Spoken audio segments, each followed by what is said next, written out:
दोस्तों, साल है 2026। दुनिया में लोग अब मार्स पर बसने की तैयारी कर रहे हैं। एआई इंसानों की नौकरी खा रहा है और इलॉन मस्क रॉकेट में लोगों को अंतरिक्ष भेजने की प्लानिंग कर रहा है। लेकिन भारत में आज भी सबसे बड़ा सवाल क्या है? भाई, ऐसी कौन सी गाड़ी है जिसमें पूरा खानदान फिट हो जाए? क्योंकि भारतीय परिवार में कभी भी 4 लोग नहीं होते। कम से कम होते हैं मम्मी पापा, 2 बच्चे, दादी और फिर अचानक मामा जी। और जब गाड़ी निकलने वाली होती है तभी फोन आता है, बेटा हम भी साथ चल रहे हैं। और वहीं से शुरू होती है 7 सीटर गाड़ी की असली जरूरत। लेकिन यहां एक बड़ा झोल भी है। भारत में कई कंपनियां 7 सीटर के नाम पर ऐसी गाड़ियां बेचती हैं जिनकी तीसरी सीट पर बैठकर इंसान को लगता है कि उससे कोई पुराना बदला लिया जा रहा है। कहीं सीट इतनी छोटी होती है कि बच्चे भी मना कर दें, और कहीं तीसरी सीट पर बैठने के बाद उतरते वक्त इंसान को लगता है जैसे उसने जिम में लेग डे कर लिया हो। तो आज हम करने वाले हैं 2026 की 15 7 सीटर कार्स का असली पोस्टमार्टम। कौन सी गाड़ी सच में फैमिली के लिए बनी है, कौन सी सिर्फ दिखावा है, और कौन सी गाड़ी खरीदकर पड़ोसी जलकर राख हो जाएंगे। और अगर आप गाड़ी खरीदने की सोच रहे हैं तो ये वीडियो आपको लाखों रुपए बचा सकती है। लेकिन उससे पहले, अगर आपने अभी तक आकाश सिंह कार्स को सब्सक्राइब नहीं किया तो भाई, इतनी मेहनत से स्क्रिप्ट लिखते लिखते मेरा दिमाग दही बन चुका है। कम से कम आप सब्सक्राइब बटन दबाकर रायता फैला दो, क्योंकि यहां आपको मिलती हैं honest car stories, funny reviews और वो बातें जो शोरूम वाला कभी नहीं बताएगा। तो चलिए अब शुरू करते हैं। और हमारी लिस्ट की शुरुआत होती है नंबर 15 से। लेकिन ये गाड़ी थोड़ी अलग है, क्योंकि इसे देखकर लगता है कंपनी ने एमपीवी और एसयूवी का जबरदस्ती रिश्ता करवा दिया हो। Number 15, Citroen C3 Aircross. दोस्तों, अगर आपने सिट्रोएन C3 एयरक्रॉस पहली बार देखी होगी तो आपके दिमाग में भी एक ही सवाल आया होगा, भाई ये एसयूवी है या लंबी हैचबैक? क्योंकि इसका डिजाइन थोड़ा ऐसा है जैसे किसी ने एसयूवी को स्ट्रेचिंग मशीन में डाल दिया हो।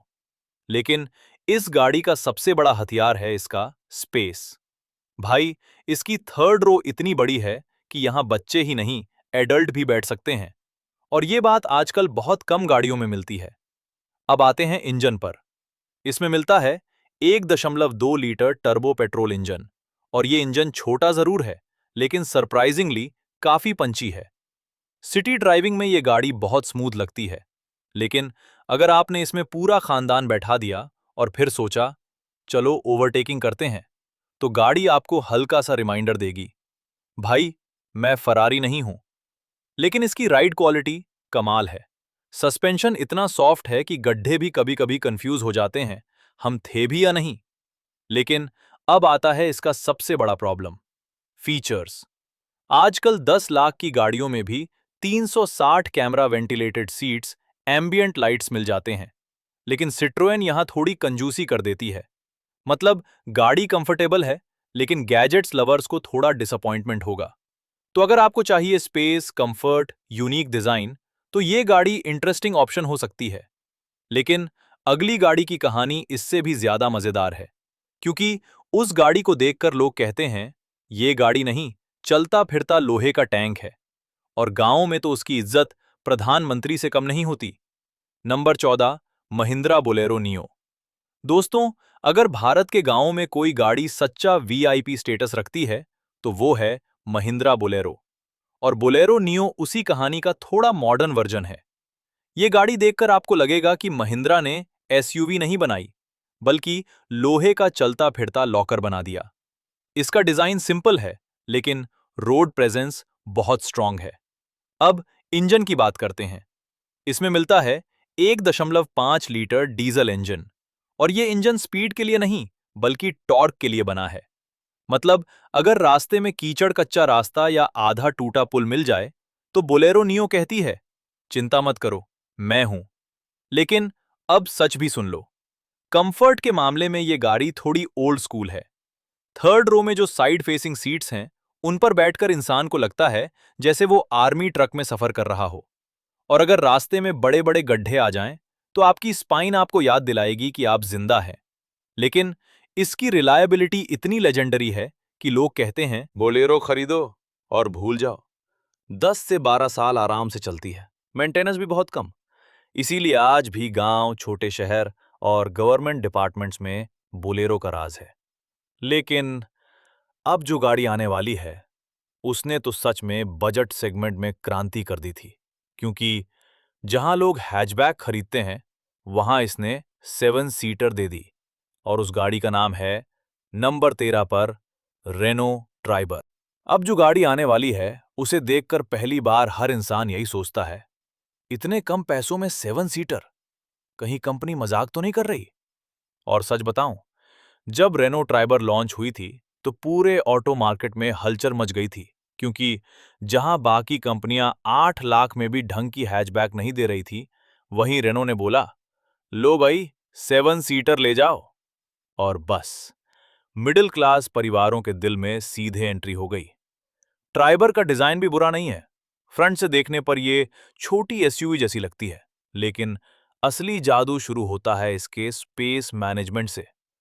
इस गाड़ी की सीटें इतनी स्मार्ट तरीके से डिजाइन की गई हैं कि आप थर्ड रो फोल्ड कर सकते हो, पूरी सीट निकाल सकते हो, इसे 5 सीटर बना सकते हो और जरूरत पड़े तो पूरा लग्जरी भी रख सकते हो। मतलब ये गाड़ी ट्रांसफॉर्मर की तरह बिहेव करती है। लेकिन अब आते हैं असली ट्विस्ट पर। इसमें मिलता है 1.0 लीटर पेट्रोल इंजन। और भाई, 7 सीटर गाड़ी और इतना छोटा इंजन, ये थोड़ा रिस्की कॉम्बिनेशन है। सिटी ड्राइविंग में सब ठीक रहता है, लेकिन अगर आपने इसमें 7 लोग बैठा दिए, एसी चालू कर दिया और फिर ओवरटेकिंग की कोशिश की, तो गाड़ी धीरे से कहेगी, भाई, मुझसे जितना हो सकता है कर रही हूं। कई लोग तो मजाक में कहते हैं, ओवरटेक करते वक्त एसी बंद करो और हनुमान चालीसा शुरू करो। लेकिन ट्राइबर फिर भी क्यों बिकती है? क्योंकि बजट सेगमेंट में इसका कोई सीधा कॉम्पिटिटर नहीं है। और सबसे बड़ी बात, ग्लोबल एनसीएपी में इसे 4 स्टार सेफ्टी रेटिंग मिली थी, जो इस प्राइस रेंज में बहुत बड़ी बात है। तो अगर आपका बजट टाइट है और आपको चाहिए 7 seats, decent safety, practical space, तो ट्राइबर एक स्मार्ट ऑप्शन है। लेकिन अब जो गाड़ी आने वाली है, उसकी कहानी थोड़ी फनी है। क्योंकि वो गाड़ी असल में किसी और की कॉपी है और उस पर लगा है बस एक महंगा सा badge. Number 12, Toyota Rumion. Toyota Rumion की कहानी सुनकर आपको लगेगा ये कार नहीं, बॉलीवुड रीमेक है। क्योंकि इसकी कहानी बिल्कुल वैसी है। ओरिजिनल मूवी बराबर मारुति अर्टिगा और रीमेक बराबर टोयोटा रूमियन। टोयोटा ने देखा भारत में अर्टिगा की सेल्स ऐसी चल रही हैं जैसे शादी में फ्री पनीर बट रहा हो, तो उन्होंने सोचा, भाई, हम भी थोड़ा हिस्सा ले लेते हैं। और फिर क्या किया? अर्टिगा ली, फ्रंट बम्पर बदला, ग्रिल बदली, टोयोटा लोगो लगा दिया और तैयार, रूमियन। अब इंजन वही मिलता है, 1.5 लीटर पेट्रोल इंजन, जो मारुति का काफी रिलायबल इंजन है। स्मूथ भी है, रिफाइंड भी है और माइलेज भी डिसेंट देता है। सिटी ड्राइविंग में रूमियन काफी कंफर्टेबल लगती है। स्टीयरिंग हल्का है, गियर शिफ्ट्स स्मूथ हैं और सस्पेंशन भी ठीक है। लेकिन अगर आपने इसमें पूरा फैमिली पैक बैठा दिया और फिर सोचा, चलो हिल स्टेशन चलते हैं, तो भाई, गाड़ी चढ़ाई पर थोड़ा सोचने लगेगी। क्योंकि पावर एवरेज है। अब सवाल आता है, जब अर्टिगा सेम है, तो रूमियन क्यों खरीदें? आंसर सिंपल है, Toyota service experience. Toyota showroom में आपको ट्रीट किया जाता है जैसे आप वीआईपी कस्टमर हों। और कई लोग बस टोयोटा बैज के लिए एक्स्ट्रा पैसे दे देते हैं। लेकिन प्रैक्टिकल बात करें तो ये गाड़ी असल में अर्टिगा की ट्विन सिस्टर ही है और इसी वजह से ये इस लिस्ट में थोड़ा नीचे आती है। लेकिन अब जो गाड़ी आने वाली है, वो भी अर्टिगा फैमिली से ही है। लेकिन उसका मेकओवर ऐसा हुआ है कि लोग कहते हैं, भाई, ये तो अर्टिगा का स्टाइलिश कजिन है। अगर अर्टिगा एक सिंपल मिडिल क्लास अंकल है, तो XL6 उसका स्टाइलिश यंगर ब्रदर है। मारुति ने सोचा, अर्टिगा तो टैक्सी बन चुकी है, तो क्यों ना एक ऐसी वर्जन बनाया जाए जो थोड़ा प्रीमियम फील दे। और इसी से जन्म हुआ मारुति XL6 का। इसका फ्रंट डिजाइन अर्टिगा से ज्यादा एग्रेसिव है। एलईडी हेडलाइट्स, बोल्ड ग्रिल और नेक्सा शोरूम का टैग इससे गाड़ी थोड़ी प्रीमियम लगती है। लेकिन असली डिफरेंस आता है सेकेंड रो सीट्स में। यहां आपको मिलती हैं कैप्टन सीट्स, मतलब बीच वाली सीट पर बैठने वाला इंसान खुद को समझता है वीआईपी गेस्ट।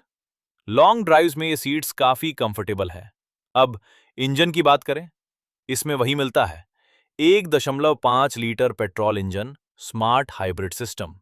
और इसका फायदा मिलता है माइलेज में, क्योंकि मारुति की गाड़ियां भारत में एक ही वजह से फेमस हैं, कम पेट्रोल पीती हैं। लेकिन अब सच भी सुन लो, XL6 की सबसे बड़ी कंप्लेंट है बिल्ड क्वालिटी। डोर बंद करते समय कई लोगों को लगता है कुछ टूट ना जाए। और इसके टायर्स, इतनी बड़ी बॉडी और नीचे इतने पतले टायर्स, जैसे किसी बॉडी बिल्डर ने लेग डे स्किप कर दिया हो। लेकिन प्रैक्टिकल फैमिली कार के तौर पर XL6 काफी बैलेंस्ड है। स्पेस अच्छा, माइलेज अच्छा, मेंटेनेंस कम, और इसी वजह से ये इंडियन फैमिलीज में काफी पॉपुलर है। लेकिन अब जो गाड़ी आने वाली है, उसमें फीचर्स इतने हैं कि पहली बार बैठते ही आपको लगेगा, भाई ये कार है या गैजेट स्टोर। नंबर 10, किया कैरेंस। जब किया ने कैरेंस लॉन्च की थी, तो लोगों को समझ ही नहीं आया कि ये गाड़ी है क्या, एसयूवी, एमपीवी या स्पेसशिप। लेकिन कुछ महीनों बाद सबको समझ आ गया, ये एक परफेक्ट फैमिली मशीन है। कैरेंस की सबसे बड़ी ताकत है फीचर्स। भाई, इसमें इतने फीचर्स हैं कि कभी-कभी ड्राइवर भूल जाता है कि वो गाड़ी चला रहा है या मोबाइल यूज कर रहा है। इसमें मिलते हैं ventilated seats, sunroof, ambient lighting, air purifier, digital displace. मतलब किया ने फीचर्स भरने में कोई कसर नहीं छोड़ी। अब इंजन ऑप्शंस भी अच्छे हैं, 1.5 टर्बो पेट्रोल, 1.5 डीजल। और डीजल इंजन खासकर काफी रिफाइंड और एफिशिएंट है। लेकिन कैरेंस की सबसे बड़ी सरप्राइज है इसकी थर्ड रो स्पेस। यहां सच में अडल्ट्स बैठ सकते हैं और एंट्री भी आसान है। लेकिन एक प्रॉब्लम भी है, इसकी रोड प्रेजेंस थोड़ी वीक है, क्योंकि ये एसयूवी कम और एमपीवी ज्यादा लगती है। और सस्पेंशन थोड़ा सॉफ्ट है। अगर गाड़ी पूरी लोडेड हो और बड़ा स्पीड ब्रेकर आ जाए, तो नीचे से आवाज आती है धप, और दिल 1 सेकंड के लिए रुक जाता है। लेकिन ओवरऑल 17 से 18 लाख के बजट में स्पेस, कंफर्ट, फीचर्स का ऐसा कॉम्बिनेशन कम गाड़ियों में मिलता है। हमारी 7 सीटर गाड़ियों की इस लिस्ट में नंबर 9 पर जो गाड़ी आती है, उसकी एंट्री ही थोड़ी शॉकिंग है। क्योंकि भारत में अगर कोई बोले, भाई 7 सीटर गाड़ी और कीमत शुरू सिर्फ 5.65 लाख से, तो आधे लोग खुश हो जाते हैं और बाकी आधे तुरंत बोलते हैं, इतने पैसों में कहीं पीछे प्लास्टिक की कुर्सी तो नहीं रख दी। लेकिन नहीं, आज बात हो रही है निसान की नई 7 सीटर, निसान ग्रेविटी की। सबसे पहले बात करते हैं इसके लुक्स की। फ्रंट में निसान का V motion grill, sleek DRL और थोड़ा एसयूवी वाला स्टेंज इसे बजट होने के बावजूद डिसेंट लुक देता है। मतलब साफ है, गाड़ी सस्ती है, लेकिन दिखने में सस्ती नहीं लगती। अब सबसे बड़ा सवाल, क्या इसमें सच में 7 लोग बैठ सकते हैं? सेकंड रो काफी कंफर्टेबल है और फैमिली यूज के लिए बढ़िया है। थर्ड रो बच्चों और टीनेजर्स के लिए ठीक है, लेकिन अगर आपने वहां अपने लंबे चौड़े फूफा जी को बैठा दिया, तो थोड़ी देर बाद वो पूछ सकते हैं, भाई पहुंच गए क्या? अब बात करते हैं इंजन की। इसमें मिलता है लगभग 1.0 से 1.2 लीटर पेट्रोल इंजन, जो सिटी ड्राइविंग के लिए स्मूथ एंड इकोनॉमिकल माना जा रहा है। ये गाड़ी रेसिंग के लिए नहीं, बल्कि रोजमर्रा की फैमिली लाइफ के लिए बनी है। मतलब बच्चों को स्कूल छोड़ना, बाजार जाना, वीकेंड फैमिली आउटिंग, इन कामों में यह काफी प्रैक्टिकल लगती है। अब आते हैं फीचर्स पर। इसमें मिलते हैं touch screen infotainment, steering controls, rear AC vents, parking sensors, basic safety features. मतलब निसान ने कोशिश की है कि बजट में भी फैमिली को जरूरी कंफर्ट मिल जाए।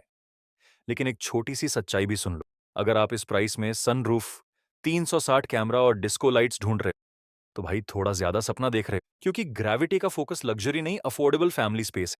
और इसी वजह से जो लोग पहली बार 7 सीटर फैमिली कार खरीदना चाहते हैं, उनके लिए ये गाड़ी एक इंटरेस्टिंग ऑप्शन बन सकती है। अब देखना ये होगा कि क्या निसान ग्रेविटी मार्केट में रेनो ट्राइबर को टक्कर दे पाएगी। लेकिन अब जो गाड़ी आने वाली है वो बिल्कुल ऑपोजिट है। बोलेरो जहां सिंपल है, वो गाड़ी फीचर्स की पूरी दुकान है और उसकी स्क्रीन इतनी बड़ी है कि उसमें आराम से नेटफ्लिक्स चल सकता है। Number 8, MG Hector plus. अगर बोलेरो को देखकर लगता है कि ये ओल्ड स्कूल ताकत है, तो MG हेक्टर प्लस को देखकर लगता है कि ये फ्यूचर की गाड़ी है। क्योंकि हेक्टर प्लस में सबसे पहले जो चीज आपका ध्यान खींचती है, वो है इसकी 14 इंच की जायंट टच स्क्रीन। भाई, इतनी बड़ी स्क्रीन देखकर कई लोग पूछते हैं, ये कार है या चलता फिरता आईपैड? MG ने इस गाड़ी में फीचर्स की सच में बाढ़ ला दी है। वॉइस कमांड भी है। आप बस बोलो, हेलो MG, सनरूफ खोल दो, और गाड़ी सच में खोल देती है। अब इंजन की बात करें, इसमें मिलता है 2.0 लीटर डीजल इंजन, जो जीप कंपस वाला ही है, और ये इंजन काफी रिफाइंड है। हाईवे पर ड्राइव करना बहुत स्मूथ लगता है। अब कंफर्ट की बात करें, तो हेक्टर प्लस सच में सोफा ऑन व्हील्स जैसी लगती है। सीट्स बहुत कंफर्टेबल है और सस्पेंशन काफी सॉफ्ट है। सिटी ड्राइविंग में गड्ढे भी काफी हद तक एब्जॉर्ब हो जाते हैं। लेकिन अब आता है इसका सबसे बड़ा ड्रॉबैक, पेट्रोल माइलेज। अगर आपने पेट्रोल वेरिएंट लिया, तो भाई, ये गाड़ी पेट्रोल नहीं पीती, गटक जाती है। सिटी में 7 से 8 किलोमीटर प्रति लीटर मिल जाए तो खुद को लकी समझना। लेकिन अगर आपको चाहिए luxury feel, technology, comfortable ride, तो हेक्टर प्लस एक स्ट्रॉन्ग ऑप्शन है। लेकिन अब जो गाड़ी आने वाली है, वो फीचर्स के लिए नहीं, बल्कि इंडियन मिडिल क्लास की असली हीरो है। और उसकी सेल्स इतनी ज्यादा हैं कि कभी-कभी मारुति वाले भी गिनती भूल जाते हैं। Number 7, Maruti Ertiga.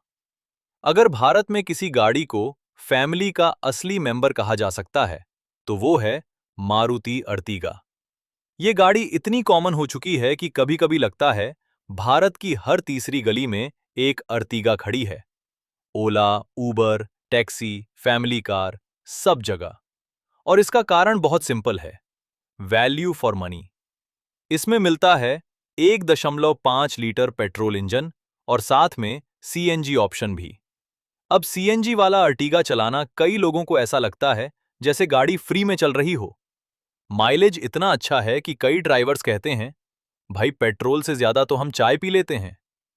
अब स्पेस की बात करें, अर्टिगा की सेकंड रो कंफर्टेबल है और थर्ड रो भी एवरेज एडल्ट्स के लिए ठीक है। AC कूलिंग अच्छी है और लॉन्ग ड्राइव्स में भी थकान कम होती है। लेकिन अब वीकनेसेस भी सुन लो। सबसे बड़ा इशू है बिल्ड क्वालिटी। डोर बंद करते समय कई लोगों को लगता है थोड़ा धीरे, कहीं डेंट ना पड़ जाए। और सेफ्टी रेटिंग भी बस एवरेज है। लेकिन प्रैक्टिकल सोचें तो 10 से 12 लाख के बजट में स्पेस, माइलेज, रिलायबिलिटी का ऐसा कॉम्बो कम गाड़ियों में मिलता है। इसीलिए अर्टिगा आज भी इंडियन फैमिलीज की फेवरेट बनी हुई है।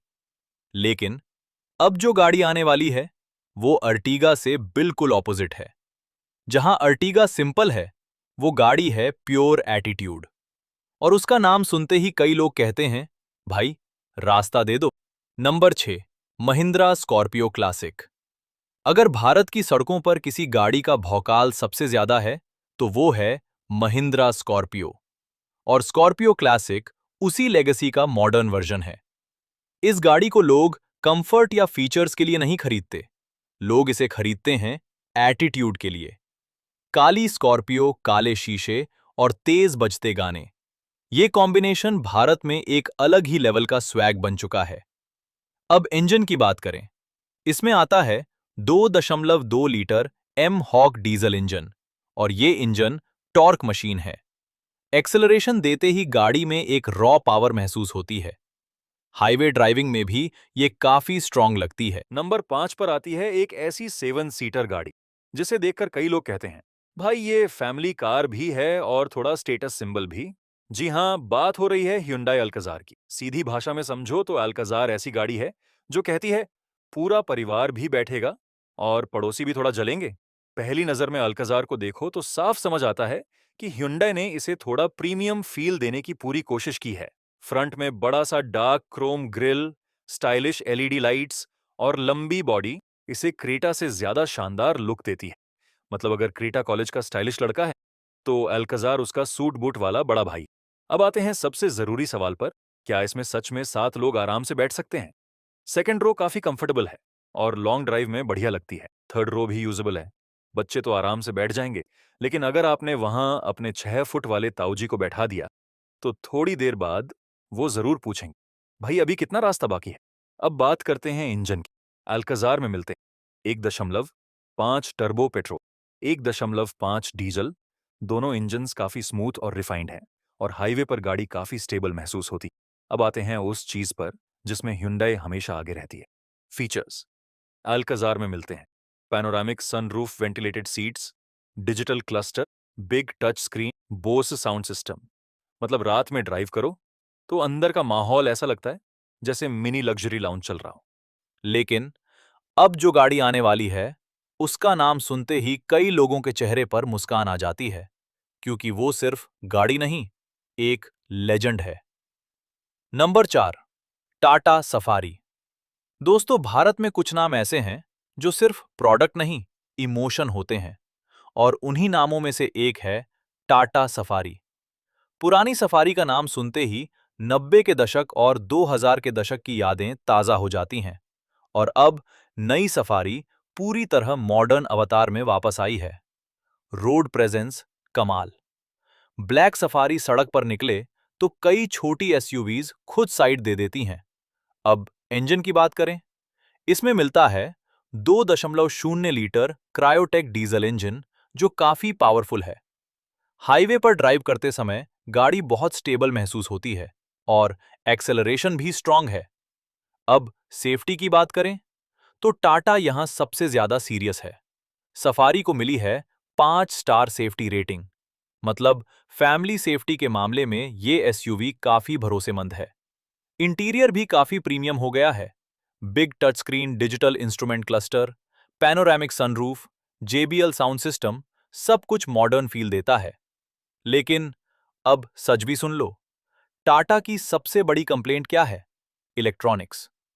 कभी कभी इंफोटेनमेंट स्क्रीन फ्रीज हो जाती है, कभी 360 कैमरा ग्लिच कर जाता है। और टाटा सर्विस कुछ शहरों में शानदार है तो कुछ जगह पर पेशेंस टेस्ट बन जाती है। लेकिन फिर भी सफारी खरीदने वाले लोग कहते हैं, भाई फीलिंग अलग है। लेकिन अब जो गाड़ी आने वाली है वो सिर्फ पावरफुल नहीं, टेक्नोलॉजी का पूरा फ्यूचर है, और कई लोग उसे कहते हैं Indian Tesla. Number 3, Mahindra XUV 700। जब महिंद्रा ने XUV 700 लॉन्च की थी तो पूरे मार्केट में एक ही रिएक्शन आया था, इतने फीचर्स इस प्राइस में। XUV 700 का डिजाइन काफी मस्कुलर है, रोड प्रेजेंस स्ट्रांग है और मॉडर्न भी। लेकिन असली खेल शुरू होता है इंटीरियर में। डैशबोर्ड पर आपको मिलती हैं 2 बड़ी स्क्रीन्स, एक ड्राइवर के लिए और एक इंफोटेनमेंट के लिए। लेकिन कहानी यहीं खत्म नहीं होती। इसमें मिलते हैं level 2 ADAS, adaptive cruise control, automatic emergency breaking, lane keep assist. मतलब कई बार ऐसा लगता है कि गाड़ी खुद ही ड्राइव करना चाहती है। अब इंजन ऑप्शंस भी शानदार हैं। 2.0 litre turbo petrol, 2.2 litre diesel, और दोनों इंजन्स पावर के मामले में काफी स्ट्रांग हैं। एक्सेलरेशन इतना तेज है कि पहली बार ड्राइव करते समय कई लोग सरप्राइज हो जाते हैं। लेकिन अब इसकी एक फेमस प्रॉब्लम भी है, वेटिंग पीरियड। कई लोगों ने बुकिंग की और डिलीवरी का इंतजार करते करते उनकी पेशेंस की परीक्षा हो गई। लेकिन जब फाइनली गाड़ी मिलती है तो अक्सर लोग कहते हैं इंतजार वर्थ था। लेकिन अब जो गाड़ी आने वाली है वो इंडियन फैमिली ट्रैवल की अल्टीमेट क्वीन है। Number 2, Toyota Innova high cross. अगर भारत में किसी गाड़ी को फैमिली ट्रैवल का किंग कहा जा सकता है तो वो है टोयोटा इनोवा, और हाई क्रॉस उसका लेटेस्ट हाइब्रिड अवतार है। इस गाड़ी की सबसे बड़ी खासियत है कंफर्ट। लॉन्ग ड्राइव में ये सच में सोफा ऑन व्हील्स जैसी लगती है। अब सबसे बड़ा सरप्राइज आता है माइलेज। इतनी बड़ी 7 सीटर और माइलेज 20 प्लस किलोमीटर प्रति लीटर। ये पॉसिबल हुआ है इसके हाइब्रिड सिस्टम की वजह से, जिसमें पेट्रोल इंजन इलेक्ट्रिक मोटर दोनों मिलकर काम करते हैं। सेकेंड रो कैप्टन सीट्स इतनी कंफर्टेबल हैं कि कई लोग कहते हैं बिजनेस क्लास जैसा फील है। लेकिन अब शॉक देने वाली चीज सुनो।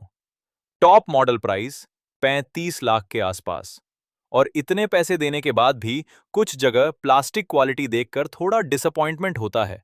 लेकिन रिलायबिलिटी लेजेंडरी है। इनोवा की रीसेल वैल्यू इतनी स्ट्रांग है कि कई लोग कहते हैं 5 साल चलाओ फिर भी अच्छा पैसा मिल जाएगा। लेकिन अब जो गाड़ी आने वाली है वो सिर्फ गाड़ी नहीं, भारत की सड़कों की बादशाह है। Number 1, Toyota Fortuner. और अब लिस्ट की नंबर 1 गाड़ी, एक ऐसी एसयूवी जिसकी पॉपुलैरिटी पिछले 15 साल से लगभग अनचेंज्ड है। नाम है टोयोटा फॉर्च्यूनर। भारत में फॉर्च्यूनर खरीदने का मतलब सिर्फ ट्रांसपोर्ट नहीं होता, ये एक स्टेटमेंट है। अगर आपके घर के बाहर फॉर्च्यूनर खड़ी है तो कई लोग ऑटोमेटिकली मान लेते हैं भाई बड़ा आदमी है। अब इंजन की बात करें। इसमें मिलता है 2.8 लीटर डीजल इंजन और इसकी पावर सच में ब्रूटल है। हाईवे हो, ऑफ रोड हो या पहाड़ी रास्ता, फॉर्च्यूनर हर जगह कॉन्फिडेंट लगती है। रिलायबिलिटी इतनी लेजेंडरी है कि लोग मजाक में कहते हैं फॉर्च्यूनर लो, पोते भी चलाएंगे। लेकिन अब रियलिटी भी सुन लो। 50 लाख के करीब प्राइस देने के बाद भी सनरूफ नहीं, एडैस नहीं, लिमिटेड टेक फीचर्स, इंटीरियर भी थोड़ा बेसिक लगता है और राइड भी थोड़ा बम्पी हो सकती है। लेकिन फिर भी फॉर्च्यूनर नंबर 1 क्यों है? क्योंकि भारत में एसयूवी खरीदते समय कई लोग सिर्फ एक चीज देखते हैं, रुतबा। और उस मामले में फॉर्च्यूनर आज भी राजा है। तो दोस्तों, ये थी 2026 की 15 7 सीटर कार्स।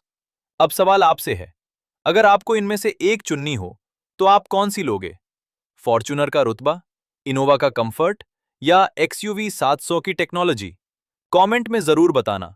और अगर आपको ऐसी ही ऑनेस्ट और एंटरटेनिंग कार स्टोरीज पसंद हैं तो आकाश सिंह कार्स को अभी सब्सक्राइब कर लो, क्योंकि अगली वीडियो में हम करने वाले हैं भारत की 10 सबसे खराब गाड़ियों का खुलासा। और यकीन मानो, उस लिस्ट में कुछ नाम देखकर आप सच में चौंक जाओगे। तब तक गाड़ी संभाल कर चलाना और मिलते हैं अगली वीडियो में।